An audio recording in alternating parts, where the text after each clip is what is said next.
Assalamualaikum warahmatullahi wabarakatuh. Saudara-saudara hadirin yang berbahagia, salah satu nikmat yang diberikan Allah kepada kita di dalam kehidupan ini ialah bahwa Allah Subhanahu wa Ta'ala telah menciptakan segala sesuatu serba berpasang-pasangan. Dalam surah Yasin ayat 36 dijelaskan, Subhanallazi khalaqal azwaja kullaha mimma tumbitul ard wa min anfusihim wa mimma la ya'lamun. Maha suci Allah yang telah menciptakan segala sesuatu itu serba berpasang-pasangan, dari apa yang tumbuh di permukaan bumi, apa yang ada di dalam diri mereka sendiri, dan apa-apa yang mereka tidak mengetahuinya. Demikianlah kita lihat siang berhadapan dengan malam, benar berhadapan dengan salah, dan laki-laki berhadapan dengan perempuan. Setelah Allah menciptakan segala sesuatu itu serba berpasang-pasangan, maka Allah menetapkan aturan permainan yang mengatur seluruh kehidupan makhluk yang serba berpasang-pasangan itu. Kita tentu maklum, apapun saja yang kita lakukan dan kita perbuat tanpa ada aturan akan berakhir dengan kekacauan. Cobalah kita bikin satu sekolah, buka satu sekolah, tidak usah pakai aturan, tentu kacau. Bikin organisasi tanpa memakai aturan, tentu kacau. Demikian daripada kehidupan ini, kalau tanpa ada aturan, tentu kekacauan yang akan timbul. Allah pencipta manusia. Allah tahu benar kemampuan maksimal manusia. Oleh sebab itu, aturan permainan yang diturunkan Allah tentu sesuai benar untuk manusia. Satu contoh kecil, pabrik mobil di Jerman bikin mobil namanya Mercy. Seiring dengan itu dia keluarkan buku petunjuknya. Mobil ini namanya Mercy, kecepatan maksimal sekian ratus kilometer per jam, daya angkut maksimal sekian ratus kilogram, kalau rusak memperbaikinya begini, onderdilnya pun ini. Karena pabriknya yang membuat mobil, lalu pabriknya pula yang mengeluarkan buku petunjuk, sudah tentu buku petunjuk itu sesuai benar dengan mobilnya. Dan tidak bisa kita punya mobil Mercy rusak, lalu kita perbaiki dengan menggunakan buku petunjuk yang dikeluarkan oleh pabrik mobil Toyota misalnya. Jelas mobil bukan tambah baik, malah makin hancur tidak karu-karuan. Kalau manusia menginginkan satu hidup yang baik, tidak ada pilihan lain, dia harus memakai aturan yang diturunkan oleh yang bikin manusia. Dan aturan itu telah turun dalam bentuk agama Islam yang kita cintai ini. Manusia laki-laki dihiasi dengan perasaan senang cinta kepada perempuan. Itu biasa, normal, wajar. Tapi lalu Allah menurunkan aturan permainan yang kalau peraturan ini dilanggar akan membawa kerugian bagi manusia sendiri. Bahwa laki-laki senang sama perempuan itu normal. Agama membuat aturan silahkan senang, tetapi lewat satu pintu yang disebut nikah. Kalau peraturan ini diabaikan, yang rugi tentu manusia sendiri. Misalnya PLN keluarkan pengumuman, nanti malam mulai jam 6 sampai subuh listrik se-Jakarta mati total. Kita ingat, ini nanti malam saya giliran ronda. Pagi-pagi sudah kita siap beli batu baterai, masukkan ke dalam baterai. Dari sejak kita beli sampai sore itu baterai kita soroti terus. Tentu setelah sore soak batu baterai itu. Datang malam berangkat kita ronda, kalau disoroti lagi kan baterainya sudah nggak terang lagi, Sudah sewak. Sebab apa? Belum waktunya sudah disoroti terus. Sekarang kalau ada orang belum masuk pintu pernikahan, nafsu seksualnya diobral terus. Itu kan sama juga belum datang malam, baterainya sudah disoroti terus. Nanti masuk pernikahan, soak. Berhadapan dengan istrinya, barangkali sudah nggak bisa apa-apa, cuma nyengir saja. Yang rugi manusia sendiri. Itulah sebabnya Allah lalu mengatur bahwa laki senang sama perempuan lewat satu pintu yang disebut dengan nikah.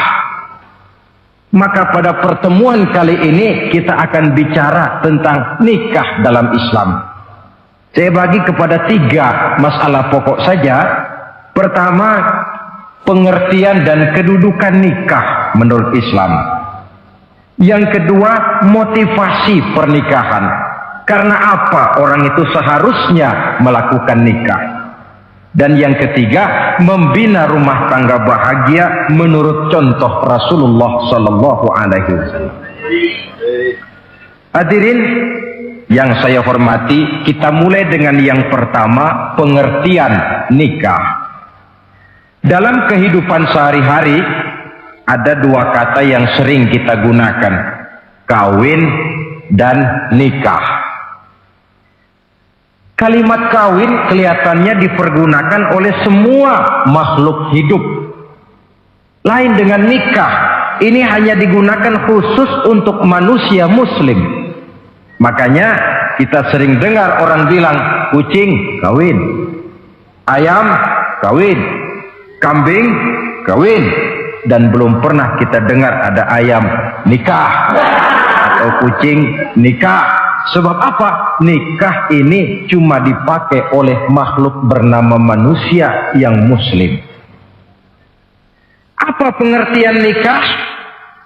Seorang tokoh, Abi Yahya Zakaria Al-Ansari, di dalam kitab Fathul Wahhabnya menjelaskan, an-nikahu aqdun yatadammanu ibahatal wat'i bilafzi inkahin au nahwihi.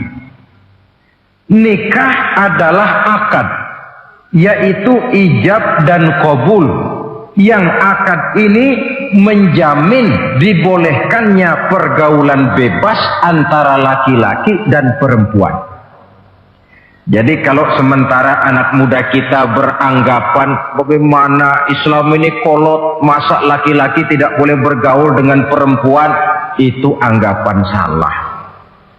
Islam bukan saja tidak melarang, malah menganjurkan laki-laki bergaul dengan perempuan sebebas-bebasnya, sepanjang pergaulan itu bisa dipertanggungjawabkan baik menurut hukum negara, lebih-lebih menurut hukum agama. Coba orang kalau sudah akad, sudah ijab qabul, ada saksi, ada wali, selesai itu dia masuk ke dalam kamar berdua, bergaul di situ sebebas-bebasnya, itu saya kira 100% halal. Tidak perlu lagi orang curiga, tidak perlu lagi sembunyi-sembunyi. Kenapa? Ini bentuk pergaulan yang bisa dipertanggungjawabkan. Kalau tidak, dengan dalih new morality, kebudayaan modern, lalu melakukan yang disebut free love, free sex, samen liven, hidup bersama tanpa nikah alias kumpul kebo. Dan saya kira itu kebo cuma mewakili saja. Artinya begitulah kalau binatang itu kumpul. Sebab kumpul kucing pun saya kira begitu, kumpul ayam pun begitu. Kebo cuma mewakili binatang dalam kalimat itu. Tengoklah berapa banyak sudah bayi-bayi yang lahir ke dunia ini tanpa tahu kemana dia harus memanggil bapak. Berapa banyak gadis-gadis bergelimpangan jadi korban dari orang-orang yang tidak bertanggung jawab. Itu semua merupakan ironi. Maka menjauhkan manusia dari aturan agama pada hakikatnya sama dengan usaha membinatangkan manusia.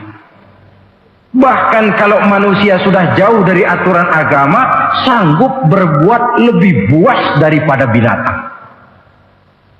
Kita tahu yang namanya bajing itu makanannya cuma kelapa, tapi bajingan itu bukan cuma kelapa, kabel telepon doyan kok bajingan itu. Jauh lebih buas daripada yang namanya binatang. Maka agama ini mengatur agar manusia sebagai makhluk yang mulia hidup secara mulia. Jangan manusia kita ini, binatang saja. Kalau saudara ada yang punya kucing di rumah, saudara taruh di depannya, saudara sendiri yang langsung kasih ikan di piring, kasih kucing. Aduh, dia akan makan dengan tenang, nikmat, lahap, tidak nengok kiri, tengok kanan. Kenapa? Dia yakin betul yang dia makan itu sudah resmi, sah. Sebab apa? Tuan rumah yang kasih. Tapi kalau si kucing ngambil sendiri di dapur, mencuri dia, setelah dapat dia bawa lari, makan pun tidak tenang. Kenapa? Mesti nengok kiri, nengok kanan. Rupanya instingnya pun bekerja. Ini bukan hak saya mencuri. Saudara-saudara, tengok orang yang sudah terlibat dalam pergaulan suami istri yang sah, itu kan nggak perlu tengok kanan, tengok kiri, nggak perlu takut-takut. Kenapa? Sudah sah. Tapi kalau yang bukan istrinya, wah itu sudah seperti kucing nyolong ikan, tengok kiri, tengok kanan, tidak pernah mengalami ketenangan. Itu selintas pengertian nikah. Lalu bagaimana kedudukan nikah menurut Islam? Ternyata nikah dalam pandangan Islam tidak cuma sekedar untuk memenuhi kebutuhan biologis manusia, tidak cuma sekedar untuk memperkembangbiakkan keturunan, tidak cuma sekedar untuk mendapat ketenangan hidup. Lebih tinggi daripada sekedar itu, nikah dalam pandangan Islam ibadah. Jadi kalau kita ditanya, Pak, ibadah apa yang paling enak dalam Islam? Jawabannya jelas, nikah.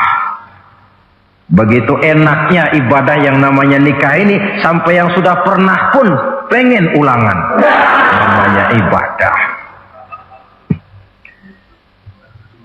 Tetapi tentu ada konsekuensi.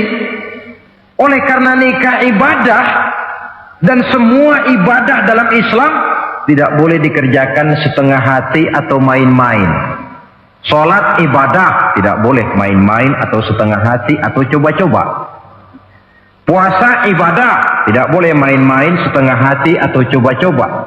Dan oleh karena nikah pun ibadah, punya nilai sakral, juga tidak boleh main-main, setengah hati atau coba-coba. Dus nikah eksperimen tidak dikenal dalam Islam. Mas, saya dengar sampean sudah nikah ya? Iya mas, saya cuma nyoba saja kok ini. Kalau enak terus, enggak ya bubar. Ini tidak ada nikah eksperimen, sebab dia punya nilai sakral yang bermotifkan ibadah. Itu pengertian dan kedudukan nikah. Lalu apa motivasi suatu pernikahan? Karena apa seharusnya orang nikah itu? Apa landasannya? Saudara, hadis yang diriwayatkan oleh Imam Bukhari, Muslim, Abu Dawud dan Ibnu Majah dari Abi Hurairah menjelaskan, Nabi bersabda, tunkahul mar'atu li arba'in. Nikahilah perempuan karena 4 perkara. Kalau dia perempuan, tentu nikahilah laki-laki karena 4 perkara. Memilih jodoh, nah inilah lengkapnya konsepsi Islam. Memilih jodoh saja Islam itu memberikan petunjuk kok. Karena apa orang memilih jodoh itu? Kata Rasul yang karena 4 faktor. Pertama, lima liha. Karena dia orang kaya, cari yang kaya. Yang kedua, lihasabiha. Karena dia keturunan orang baik-baik, cari keturunan orang baik-baik. Yang ketiga, lijamaliha. Karena dia cantik, cari yang cantik. Dan yang keempat, lidiniha. Karena dia orang taat beragama, cari orang yang taat beragama. Kalau berkumpul keempat-empatnya, rasanya surga dunia sudah. Coba lihat, suami mana sih yang tidak bangga punya istri cantik, kaya, keturunan orang baik-baik, lalu taat beragama? Atau istri mana sih yang tidak bangga punya suami ganteng, kaya, keturunan orang baik-baik, dan taat pula beragama? Tapi kan terus terang, yang kumpul keempat-empatnya kan boleh dibilang jenis makhluk langka. Sulit. Kadang-kadang cantik, kaya, akhlaknya kayak setan. Ada saja kurangnya. Oleh karena ada saja kurangnya, lalu Nabi memberikan stressing, penekanan. Fazfar bizatiddin taribat iyadak. Pilih orang yang taat melaksanakan agama, niscaya hidupmu akan berkah. Jadi motivasi suatu pernikahan hendaknya agama. Apa rahasianya? Mari kita lihat. Kalau orang memilih pasangan karena rupa yang cantik semata-mata, silakan, tapi jangan jadi motivasi utama. Kalau rupa yang cantik jadi alasan utama, saya yakin rumah tangga tidak akan tahan lama. Sebab apa? Pertama, yang namanya cantik itu relatif. Artinya bergantung siapa yang memandang. Yang menurut saudara cantik, menurut saya belum tentu cantik. Yang kata saya cantik, menurut saudara barangkali itu yang jelek. Relatif. Saya kalau ditanya orang, Ustadz, siapa perempuan paling cantik di dunia ini? Tentu saja saya jawab istri saya. Apa saudara lalu protes? Salah Ustadz, yang cantik istri saya, bukan istri Ustadz. Saya bilang masa bodoh, saya nggak ngurusi istri sampean. Cantik itu relatif. Sehingga di kalangan para ahli cinta, ahli cinta, sampai sekarang masih jadi perdebatan. Sebenarnya cantik yang bikin orang jatuh cinta, apa cinta yang membuat orang jadi kelihatan cantik? Dua-duanya bisa terjadi. Mungkin karena cantik orang jatuh cinta, dan bisa juga karena sudah kadung cinta orang kelihatannya jadi cantik. Tapi yang jelas cantik relatif. Yang relatif tidak bisa dijadikan sandaran utama. Yang kedua, yang namanya cantik itu temporer, artinya berubah oleh pergeseran masa dan pertukaran waktu. Sekarang dia cantik, of course, sedang sweet 17-an, sedang honeymoon, sedang bulan madu, sedang pengantin baru, tentu saja cantik. Punya dia anak satu, kecantikan mulai menurun. Punya dia anak dua, kulit mulai keriput. Punya dia anak tiga, apalagi tak pandai bersolek, udahlah onderdeal mulai pada copot. Kalau rumah tangga didasarkan kepada rupa yang cantik saja, selesailah rumah tangga sampai di situ. Yang ketiga, di atas langit rupanya masih ada langit lagi. Di atas yang kita anggap cantik, rupanya masih ada yang lebih cantik. Kalau cantik yang kita kejar, kita akan jadi petualang yang pindah dari perempuan satu ke perempuan yang lain. Cinta bajak laut namanya. Di mana kapal berlabuh, di sana cinta mendarat. Saudara hadirin yang saya hormati, padahal sate dengan singkong itu kan bedanya cuma di tenggorokan. Kalau sudah masuk ke dalam perut, kenyangnya barangkali sama. Malah barangkali besok pagi kalau keluar lebih bau, lebih tidak enak baunya sate itu daripada singkong. Makanya orang kalau sudah nikah oleh Nabi dipesan, apabila kamu di jalan melihat perempuan yang membuat kamu kagum, cepat-cepatlah pulang ke rumah. Sebab apa? Sebab yang perempuan cantik di jalan kau lihat itu punya, istrimu juga di rumah punya. Gak percaya, cobalah pulang, akurin, sama itu. Silahkan cari yang cantik, tapi jangan dijadikan motivasi utama. Yang kedua, kalau perkawinan pernikahan cuma karena harta, silahkan cari yang kaya. Tapi kan harta itu, kata Imamul Ghazali, al-mal zillun zail. Harta bagaikan bayangan. Sore di sebelah barat, tengah hari di tengah, sore pindah ke sebelah timur. Hari ini dia kaya, besok dia bangkrut. Roda itu berputar. Kalau harta dijadikan pilihan utama, boleh jadi dalam hidup berumah tangga ada pepatah, ada uang abang disayang, tidak ada uang abang melayang. Artinya pun rumah tangga tidak akan tahan lama. Yang ketiga, kalau karena keturunan, persilahkan cari keturunan yang baik-baik. Namun toh pada akhirnya orang diajarkan bahwa kita ini mau besar atau tidak, bukan dengan jalan menyempeng kepada kebesaran orang lain, tetapi ditentukan oleh kepribadian kita sendiri. Sekarang kalau karena agama, Nabi berikan penekanan fasfar bizatid din taribat yada. Pilih orang yang taat beragama, niscaya hidupmu akan beruntun. Apa rahasianya? Tidak lain rumah tangga Rasulullah Sallallahu Alaihi Wasallam. Yang ini artinya kita sudah masuk kepada bagian ketiga, bagaimana membina rumah tangga bahagia menurut contoh baginda Nabi. Saudara, bagaimana sih rumah tangga Rasul itu? Kelihatan dari dua ucapannya, pendek, singkat, tapi punya pengertian filosofis yang mendalam. Dua kalimat saja beliau bilang tentang rumah tangganya, yaitu baiti jannati, rumah tanggaku laksana sorga bagiku. Bayangkan, kalau seorang suami sudah mampu berkata macam begitu, bahagia hidupnya. Ini barangkali tantangan buat kita semua. Mampukah kita di rumah tangga berkata semacam perkataan beliau tadi? Baiti jannati, rumah tanggaku laksana surga bagiku. Padahal dari sejarah kita baca, Rasul itu rumahnya kecil. Tidurnya di atas pelepah daun korma, sampai berbekas di pipinya.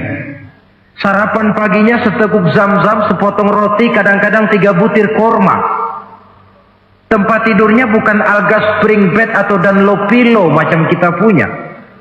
Di rumahnya tidak ada mebel spaghetti model yang lagi ngetop-ngetopnya.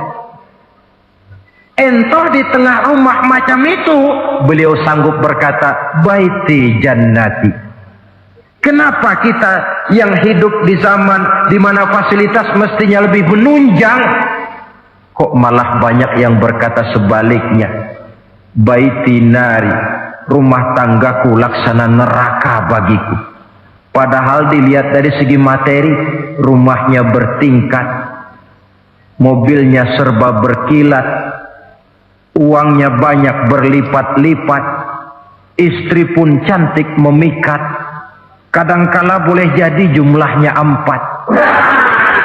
Tapi tiap hari kiamat. Kenapa ini? Marilah kita lihat. Ternyata rumah tangga Rasul itu motivasinya tidak lain agama. Agama menuntun suami dan istri masing-masing untuk tahu kewajiban dan tahu haknya. Kalau kewajiban sudah dilaksanakan, lalu hak diberikan, akan timbul pengertian, understanding.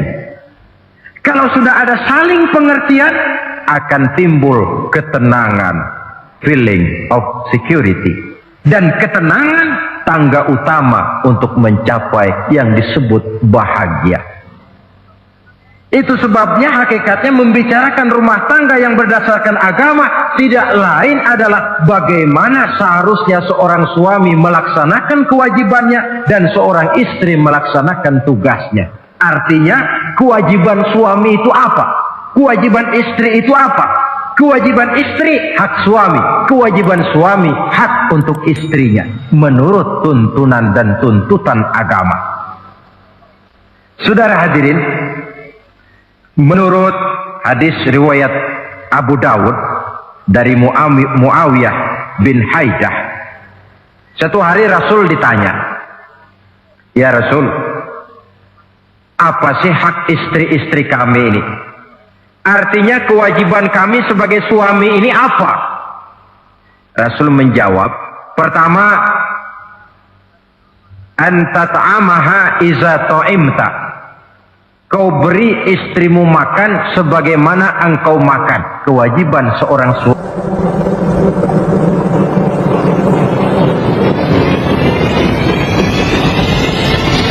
Ladies and gentlemen, you cannot be wrong. This is ICJ Broadcaster.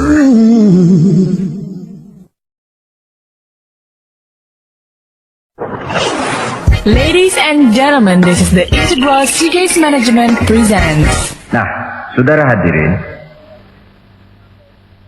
tetapi seorang istri pun kalau sudah diberikan nafkah oleh suaminya untuk mengatur makanan, dia harus pandai mengaturnya dengan sebaik-baiknya. Menu yang teratur, gizi yang lengkap, dan saya kira yang namanya 4 sehat 5 sempurna itu kan tidak berarti bahwa hidup ini harus serba mewah, tidak. Yang penting ada variasi sehingga tidak merangsang suami untuk makan di luar. Jangan misalnya tahu suaminya senang jengkol lalu tiap hari saja jengkol, itu kan bisa kejengkolan suami. Dengan demikian, masalah yang kelihatannya sepele tetapi yang sebenarnya bisa menjaga keharmonisan atau malah keretakan rumah tangga harus kita perhatikan dengan sebaik-baiknya. Suami memberikan nafkah, dari jumlah itu 60% lari ke kredit, 40% lari ke dapur. Tentu pada akhirnya sang suami akan merasa curiga, padahal barangkali istrinya pun berniat baik, cuma hanya tidak ada keterbukaan di dalam mengurus masalah-masalah yang berhubungan dengan dapur. Inilah kewajiban yang pertama dari seorang suami, kewajiban yang menyangkut masalah pangan. Lalu yang kedua, wataksuwaha izaktasaita. Engkau beri istrimu pakaian sebagaimana engkau berpakaian.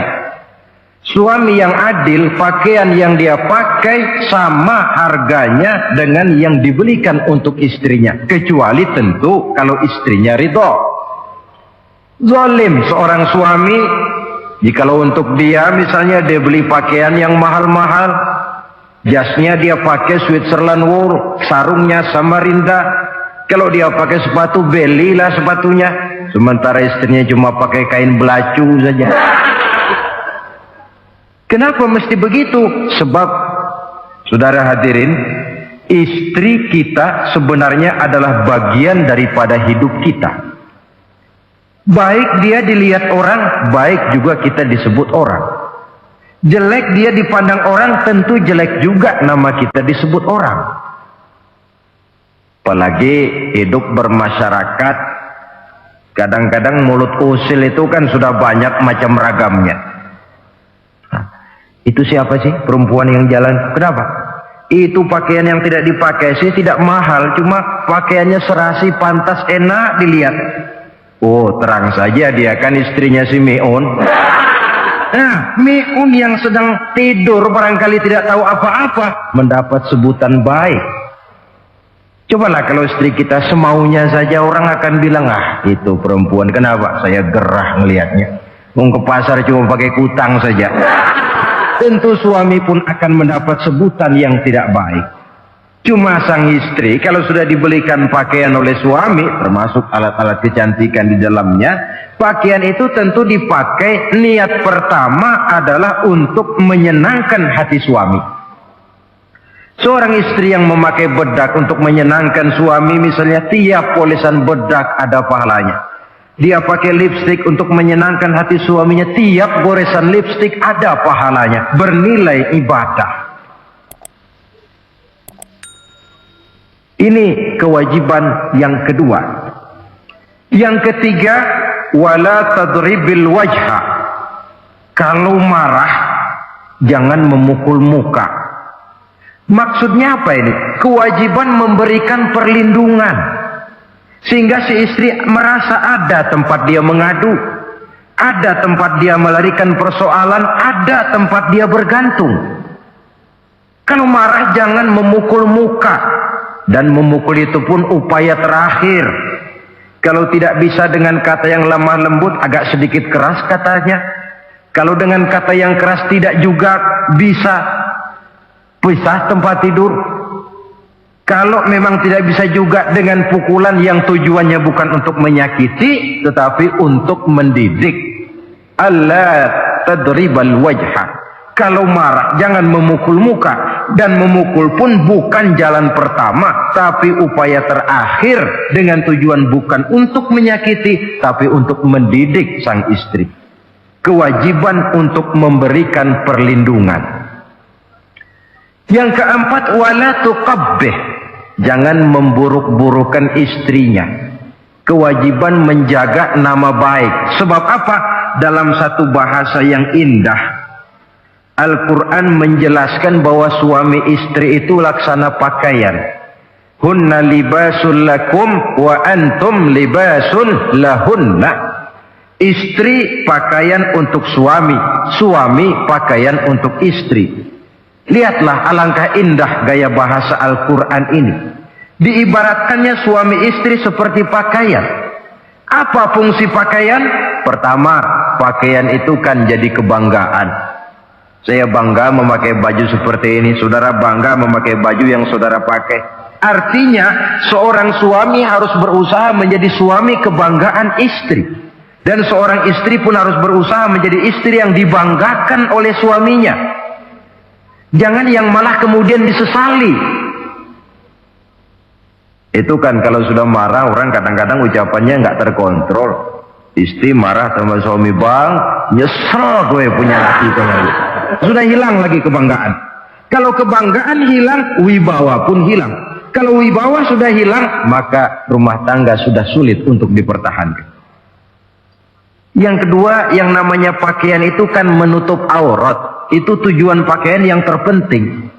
Artinya di sini, kalau seorang istri mempunyai kekurangan, suamilah yang menutupi. Kalau seorang suami mempunyai kekurangan, istri juga harus berusaha menutupi. Jangan kekurangan suami diceritakan di pasar umum, atau kekurangan istri dibuka di mana-mana. Itu namanya suami istri tidak berfungsi sebagai pakaian, malah justru saling membuka aurat masing-masing. Iyalah kadang-kadang penyakit ini. Kadang-kadang yang namanya perempuan dari rumah itu berangkat ngaji katanya. Sampai di pengajian apa? Suaminya diakur-akurin. Bayu bagaimana suami? Wah suami saya payah. Dipayahkannya suaminya di mana-mana. Atau aib dan kekurangan istri diceritakan di mana-mana. Orang bertanya gimana mas istrinya? Wah Pak Maju. Loh kenapa istrimu kan cantik? Iya soal cantik sih iya, tapi tidurnya kok ngiler ini. Nah, ini kan nggak perlu yang macam begini ini. Tidak bisa menjaga apa yang disebut security informasi. Fungsi pakaian sebagai suami istri tidak berjalan di dalamnya. Saling menjaga kehormatan diri. Ini yang keempat. Yang kelima, wala tahjur illa fil bait. Jangan berpisah dari istri kecuali di rumah. Maksudnya begini, kalau satu hari seorang istri suami marah kepada istrinya, tidak usah istri itu disuruh pulang ke rumah orang tuanya, ke rumah mertua lalu diusir. Tidak, cukup pisah tempat tidur saja. Ini mana maknanya wala tahjur illa fil baiti. Umpamanya, dek malam ini saya sedang tidak enak pikiran, kau tidur di kamar belakang lah, saya kamar depan. Cukup pisah tempat tidur saja, tidak perlu istri dipulangkan ke rumah orang tuanya. Nanti umpamanya tengah malam turun hujan, udara dingin, pikiran berubah, berasa perlu, kan tinggal manggil. Tidak jauh secara psikologis ajaran semacam ini bisa kita terima. Saudara hadirin yang saya hormati, ini pada prinsipnya kewajiban seorang suami. Kewajiban yang menyangkut masalah pangan, sandang, perlindungan, memelihara kehormatan, dan menjaga ketenangan di rumah tangga dengan menyelesaikan persoalan di rumah tangga itu secara intern. Jangan belum apa-apa sudah mertua diundang. Orang tua dibon. Persoalan belum tentu selesai, tapi masalah sudah meluas. Cobalah kita selesaikan intern dulu. Kalau kemudian ternyata dianggap perlu mengundang orang tua, mertua, keluarga, baru kita upayakan ke arah itu. Ini kewajiban suami dan ini merupakan hak istri.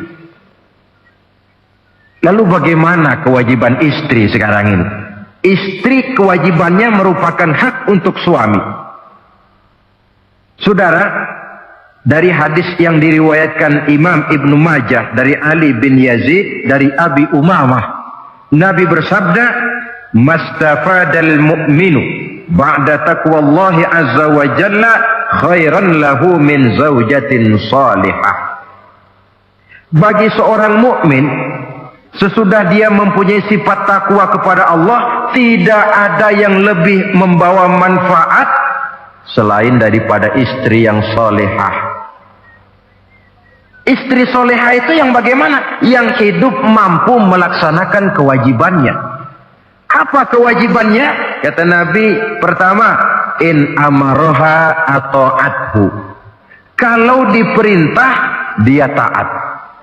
Kewajiban istri yang pertama, taat kepada suaminya. Begitu besar kewajiban taat kepada suami, sampai-sampai Nabi pernah menyatakan, "Lau kuntu amiran ahadan ayyasjuda li ahadin la amartul mar'ata an tasjuda li zawjiha." Kalau saja boleh, kata Nabi, aku memerintahkan manusia sujud kepada sesama manusia, tentu aku perintahkan istri untuk sujud kepada suaminya. Untung saja sujud kepada manusia tidak boleh. Kalau boleh, istri itu disuruh sujud kepada suami. Tentu karena besar hak suami atas dirinya.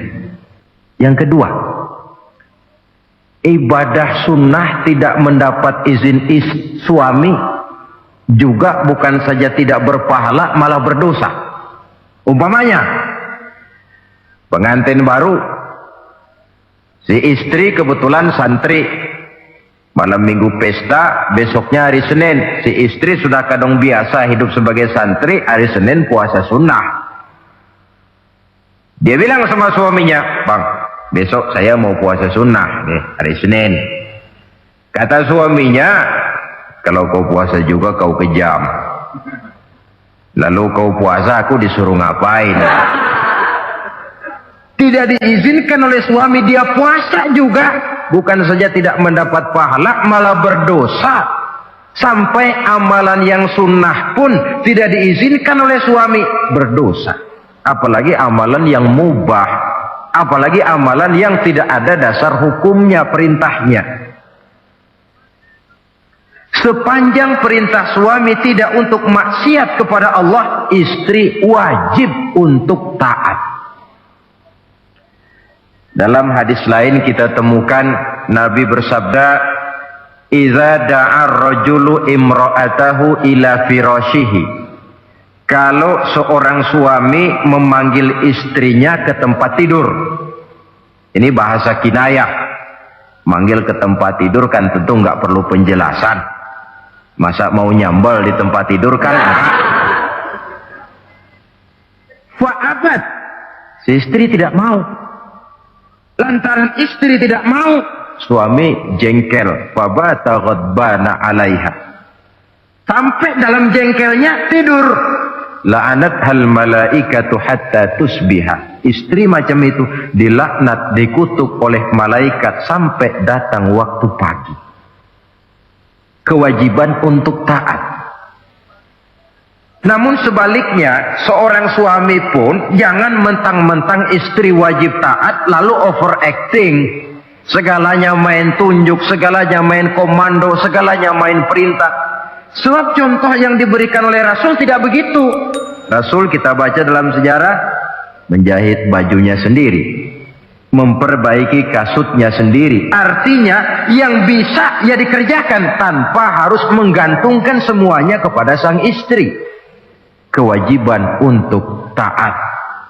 Nah, penutup tentang taat ini ada sebuah hadis pula di mana baginda Nabi bersabda, ayyumamra'atin matat wa zawjuha anha radin dakhalatil jannah. Kalau seorang perempuan meninggal dunia, suaminya ridho kepadanya, maka perempuan itu akan masuk surga.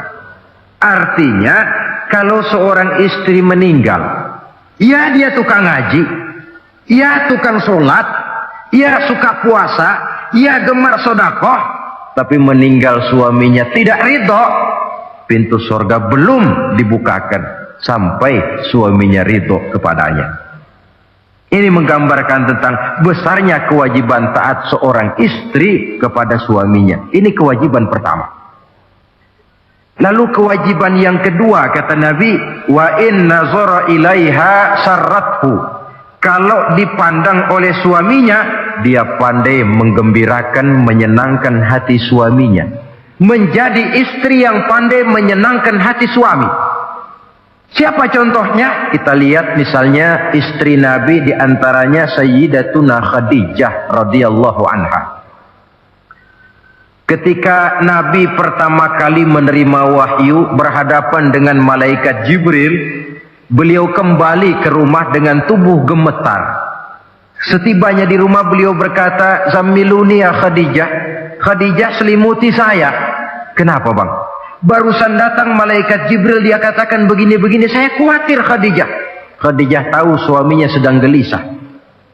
Sebagai istri yang bijak beliau tampil, apa katanya? Kalla ma yukhzikallahu abada.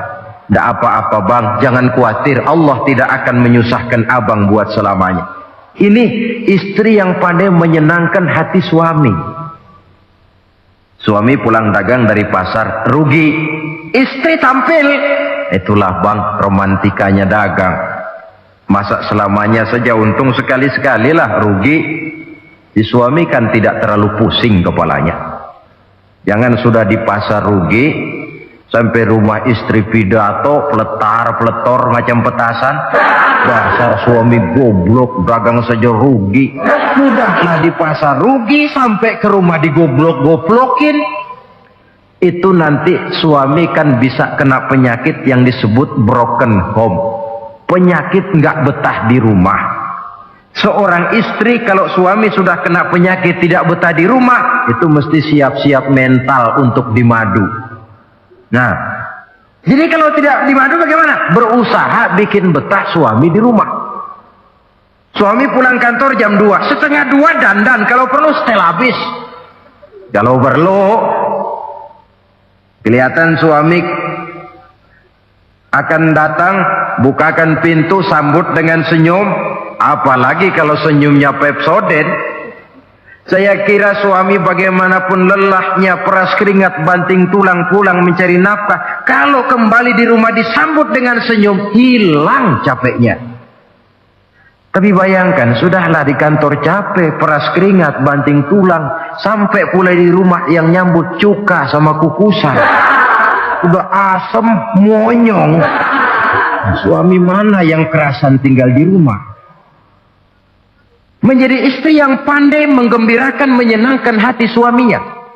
Bahkan diizinkan bohong untuk menyenangkan hati suami. Umpamanya, suami kebetulan habis obyeknya gol, karena ingin menyenangkan istri, mampir di pasar beli kain batik. Si suami tidak tahu bagaimana kain batik yang bagus, beli saja sembarangan. Sudah kainnya kasar, warnanya norak, harganya yang mestinya murah jadi mahal, dibawa pakaian itu pulang. Istri lihat dan tahu kalau ini batik jelek, norak, kasar, harganya pun murah, tapi dia ingin menyenangkan hati suaminya. Suaminya tanya, bagaimana dek kain batik ini? Waduh bang, bagus betul kain ini. Pinter bener abang milih warna ini. Emang yang kayak begini ini bang, coba lihat tetangga kita, mana ada yang pakai kain kayak begini? Ya memang gak ada, jelek. Suami senang tentu. Lalu kain itu oleh istrinya, ngaji dipakai, keundangan dipakai, tidur dipakai, masak dipakai, nyuci pun dipakai. Suami makin bangga, wah kain yang saya beliin dipakai terus ini. Lain pula istrinya, dalam hati dia berpikir, biarin deh gue pakai terus biar cepat hancur, nggak ada urusan. Coba kalau waktu itu si istri jujur, dasar laki goblok, beli kain kayak begini, sono pulangin. Nah, mungkin suami yang sudah payah-payah mau menyenangkan hati istrinya malah berbalik pikirannya. Saudara hadirin, ini kelihatannya penting untuk menjaga suasana keharmonisan di dalam kehidupan berumah tangga. Begitu pula pengertian seorang suami. Rasul pernah pulang dari masjid agak larut malam, rupanya banyak orang bertanya. Ketuk pintu, Assalamualaikum, sampai 3 kali tidak dibukakan pintu. Rupanya Aisyah lelap benar tidurnya. Rasul sadar beliau pulang kemalaman dan tahu istrinya capek bekerja di waktu siang. Ashraful Anbiya wal Mursalin ini menghormati istrinya. Salam 3 kali tak dibukakan pintu, bukan marah, malah gelar sorban di depan pintu. Di situ beliau tidur. Tengah malam Aisyah mau sholat, buka pintu, terkejut lihat suaminya tidur di depan pintu. Dibangunkan, begitu dibangunkan Rasul lebih dahulu berkata, Aisyah, maafkan saya pulang terlambat memang sebab banyak yang bertanya di masjid. Sudahlah tidur di depan pintu, begitu dibukakan beliau dulu yang minta maaf. Sulit jadi suami semacam ini. Yang enak kalau sudah nggak dibukain pintu, istri kepulesan, lalu sekali buka pintu kan yang enak kita tunjuk jidatnya, lo tidur kayak kebo ya. Saudara hadirin, menjadi istri yang pandai menyenangkan hati suaminya, sebab tidak ada seorang suami bisa sukses baik di medan tugas, di masyarakat, di kantor, di toko, di tempat manapun, kalau tidak ditunjang oleh peran serta dari para istrinya. Karena itulah perempuan walaupun peranannya tidak begitu kelihatan, sebenarnya sangat menentukan. Seorang suami yang jujur, polos, lugu, sederhana, sanggup menjadi koruptor ulung karena didorong-dorong oleh istrinya, merangsang ketamakan suami. Istri dibakar oleh tetangganya. Bang, kenapa? Kau kan di kantor kepala bagian. Lalu, tangga kita pegawai kecil saja bang. Tapi coba lihat istrinya kalau pakai gelang kayak pelek beca bang gelangnya. Kau kepala bagian gak bisa beliin saya macam gitu, kepala bagian goblok. Lalu bagaimana bu, gaji saya kan sudah jelas segitu. Iya, kamu kan kepala bagian. Apaan kayak di kantor sabet. Kalau sudah main sabut-sabutan begini, sudah merangsang suami untuk berbuat yang tidak baik. Kecil, tidak begitu kelihatan, tapi sangat menentukan. Istri yang soleh, yang bisa melaksanakan kewajibannya, yaitu pandai menyenangkan hati suaminya. Ini kewajiban istri yang kedua. Yang ketiga, wa in aqsama alaihi abarrathu. Kalau suami memberikan sesuatu, dia pandai berbakti, menjadi istri yang pandai bersyukur kepada suami.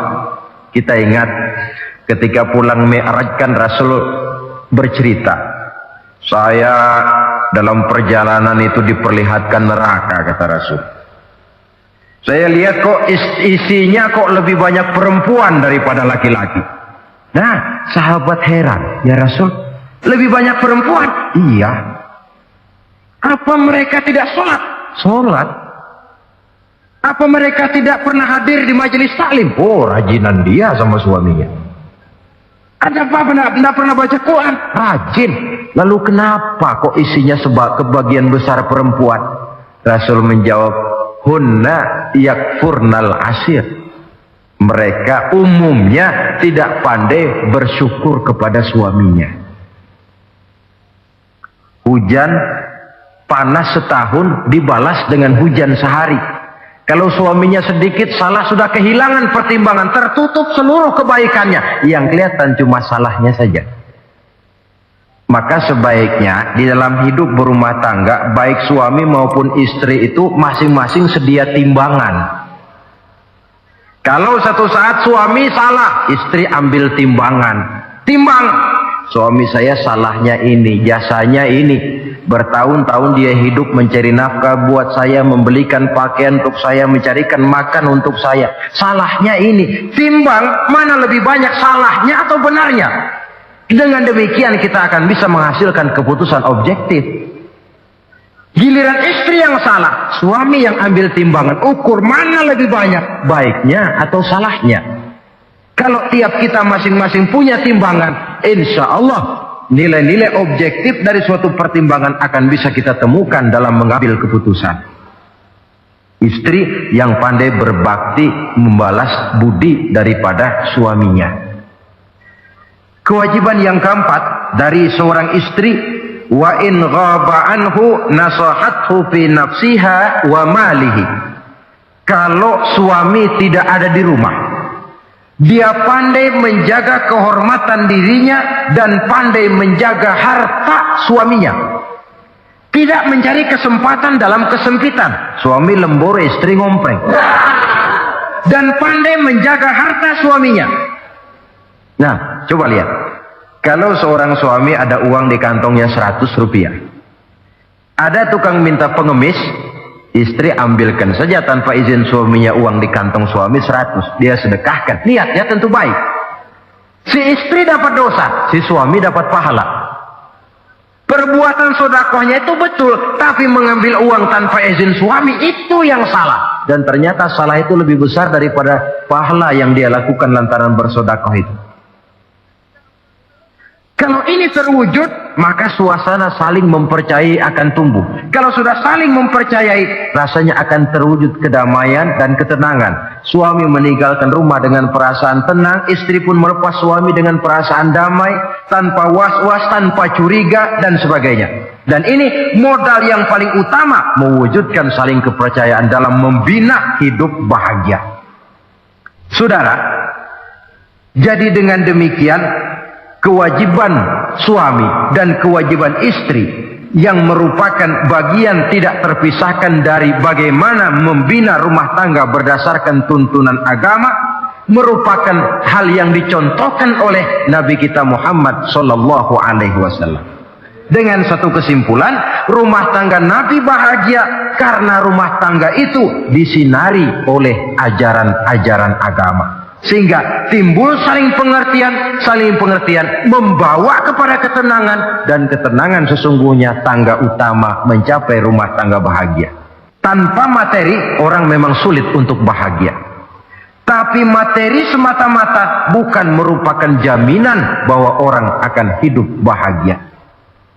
Banyak isak tangis berbunyi di rumah-rumah mewah, dan banyak sendak gurau, tawa dan canda, tawa lerai di rumah-rumah sederhana. Artinya suka dan duka, sedih dan gembira, susah dan bahagia bisa ada di gubuk reot dan bisa juga ada di rumah mewah. Ternyata bukan harta semata-mata yang menopang dan menjamin hidup itu akan bahagia, tapi satu rumah tangga yang dipancari oleh sinar agama di bawah naungan ridho dari Allah Subhanahu wa taala. Si istri taat melaksanakan ajaran agama, suami taat, lalu anak-anak pun hidup dalam suasana yang religius. Dari sana tumbuh pancaran sinar keagamaan. Irama agama mengalun dalam kehidupan rumah tangga kita. Berfungsilah dengan demikian rumah tangga sebagai tempat di mana kita mengamalkan ajaran agama kita. Alangkah nikmat satu rumah tangga. Istri ahli ibadah, suami pun ahli ibadah, anak-anak pun terbiasa oleh lingkungan untuk hidup melaksanakan suatu ibadah. Dan keberhasilan di rumah tangga awal untuk menuju keberhasilan di masyarakat, di tempat tugas, dan di tempat-tempat lainnya. Sebaliknya, kehancuran rumah tangga akan selalu menjadi awal kehancuran karir di masyarakat, di tempat kerja, dan di tempat-tempat lainnya. Oleh karena itu, berangkat dari hal semacam inilah, maka kita berkeyakinan rumah tangga yang bahagia ialah rumah tangga yang didasarkan kepada ajaran agama. Sehingga tercapailah kebahagiaan hidup di dunia yang langsung menopang kepada kebahagiaan hidup di akhirat nanti. Nah, inilah pembicaraan kita pada pertemuan kali ini. Dengan harapan, mudah-mudahan dari setiap rumah tangga muslim memancar sinar-sinar agama, menjadi kubu-kubu pertahanan di mana kita menegakkan ajaran agama, dan pada akhirnya nanti akan tercipta masyarakat yang agamis. terwujudlah ketenangan, kedamaian, dan ketentraman. Mudah-mudahan ada manfaatnya. Lebih kurang mohon maaf. Wabillahi taufiq wal hidayah. Wassalamualaikum warahmatullahi wabarakatuh.